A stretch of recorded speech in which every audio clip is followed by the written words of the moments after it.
Hey guys, welcome back to my channel. In today's video, I'm going to help you to answer that question. Did the narcissist ever love me? I completely understand that question. I had it at one point as well, where you just can't understand how is someone able to be nice sometimes, treat you good, show you love, show you affection, do things for you, but then on the other hand, completely sabotage you and be cruel to you and cause you lots of pain, right? There's always confusion, whether you're still in the relationship, the toxic or narcissistic relationship, or after the relationship, or somewhere in between that, right? Where you are confused and you're just questioning, like, was there ever any real love involved here? But don't worry, we're going to answer that today. So I think one of the easiest ways to answer this question is to look at the two key words in this question. Did the narcissist ever love me? First word, narcissist. Let's define that. Let's just be clear on what that is, because I think once we get the definitions of these words, we'll be able to come to a very obvious answer, okay? So narcissist is someone who has the personality traits, and let's just be clear, we're calling people narcissists that are maybe not technically diagnosed. Most narcissists don't get diagnosed because they don't see the need to even seek help to be diagnosed by a mental health professional, right? But we're talking about people who at least exhibit traits of a narcissist, or someone at least with a destructive personality, right? Someone who is toxic, that means destructive. So when we think about what a narcissist is someone who exploits others. Their main agenda is their image, right? Fulfilling their own personal needs. They lack empathy for others, so they can't really feel what you feel, and they really don't have any interest to try to feel what you feel. They exploit others. They're jealous of others. They sabotage others, right? They're very manipulative. These are some of the common traits of someone who is narcissistic. Now, when we look at the definition of love, that is overall a constant, deep affection for someone else. You care about them, you're dedicated to them, right? So when we compare these two definitions, you let me know in the comments below, are these two definitions congruent? Do they have similarities? Do they seem like they even belong in the same sentence, right?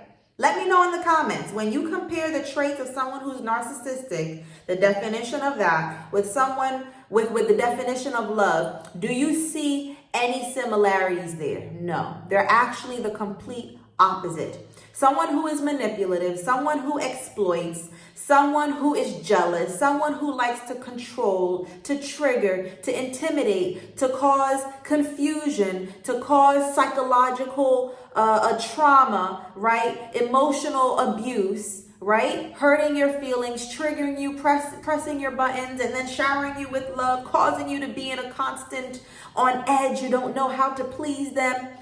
Does that sound like the definition of love? Just put it in the comments below. Just say, yes, Nailah does. No, Nailah doesn't.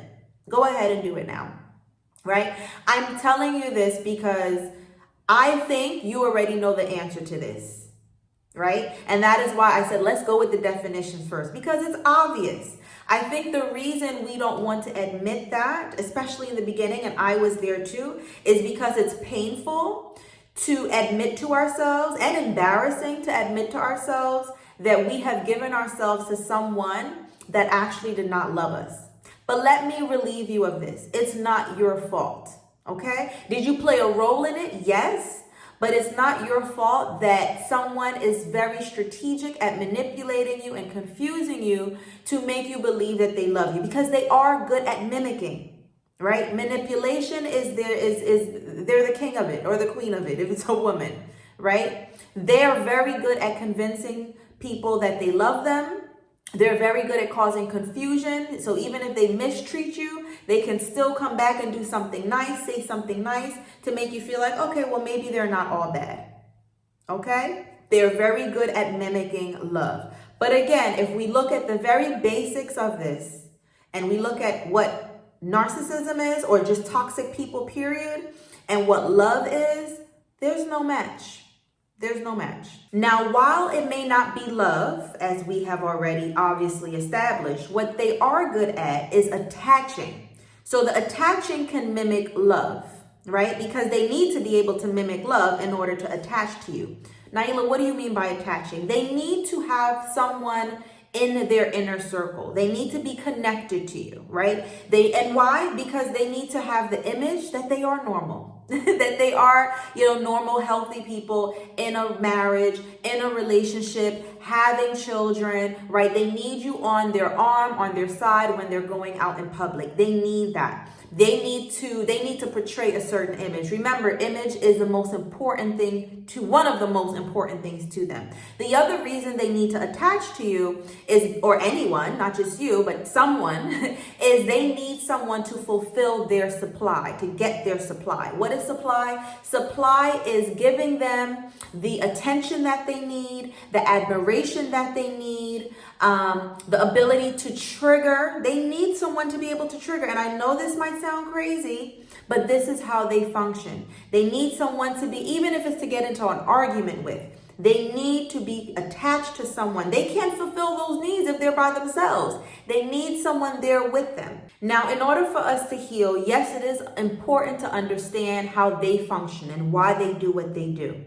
But for those of you who know me already, you know where I'm going with this. What's even more important is to understand ourselves, right? Because there's people out here that know a lot about narcissism, a lot about toxic relationships, but they're still stuck. They're still not able to move forward in their healing. They're still not able to be in a place where they love themselves, they trust themselves to be in a new relationship, right? Because they're still studying narcissism. That's not what I do, okay? So you're here with me. Let's take it a step further. Let's take it where it needs to go. We need to bring it back to self, right? So my suggestion to you, my feedback to you, as you are asking yourself, did the narcissist love me? We've already established that the answer to that is no, based on the obvious incongruence of definitions of narcissism and love, right? Now the question is, are you keeping yourself attached to the idea that maybe they loved me a little bit because of your pride, because of your ego, right? What do I mean by that? We don't want to admit that we made a bad decision. I get it. I was in a toxic relationship for 10 years. When I got out of it, I was very embarrassed because I was typically someone that made pretty good decisions in my life. And it was very embarrassing for me to admit to myself and my friends and my family and everyone around that I was giving myself to someone that did not deserve it. That is embarrassing. Someone that was doing things and saying things and treating me in a way that when I look back now, it's like, how in the world did you tolerate that? After going through my healing journey, I now understand why I did what I did. Right? But in the moment coming out of that relationship, that was embarrassing. And if I were to allow my pride and my ego to control me, I would keep myself in denial about how bad it really was. Right? Because I don't want to, not only am I embarrassed and trying to protect my ego and my pride for the people outside, but also for myself. I don't want to admit to myself that I tolerated this. Right? And for so long. Most of these relationships are long-term relationships. So my suggestion to you is to be aware of your ego and your pride keeping you stuck from accepting how bad it really is or how bad it really was, the treatment, right? And accepting the fact that these people are not capable of love. And that's not a reflection of you. That is their personality. Yes, we played a role in our suffering, but we also have to give ourselves some grace and realize that these people are a different breed. Okay? And it's okay to say, I made a mistake. A 5-year mistake, a 10-year mistake, even some people 20-year mistake. Okay? You can't heal until you are honest with yourself. You can't heal until you accept the reality. Okay? Shame and guilt is very normal, but it can keep you stuck. I've seen it keep people stuck in toxic relationships because they feel guilty and they feel ashamed at the fact that they've given themselves to someone so toxic and destructive and just pure evil. And I've seen people allow shame and guilt. They've maybe been able to leave the relationship, but they can't fully heal because they feel ashamed, they feel embarrassed, and they feel guilty.